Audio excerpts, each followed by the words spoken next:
何の木かってこれは奈良とね、まあ金谷君これは金谷のね、最初のメインだよ。大変貴重な単独の会場になってるね。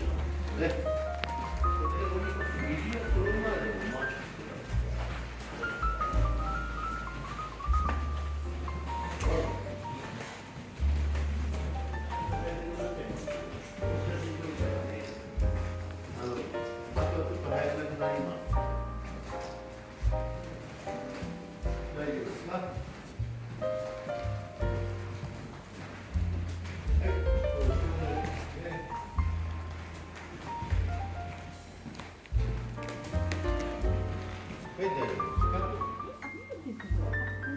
いいよね。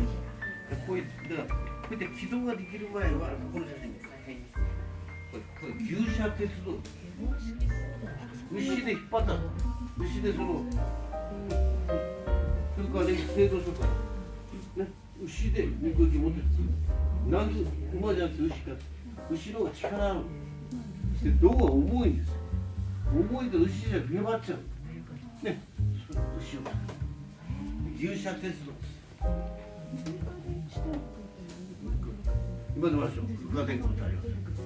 昔は古川工業日光電池今製造してませんけど、昔から渋沢栄一が共同経営者だった。途中から渋沢さんは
うん。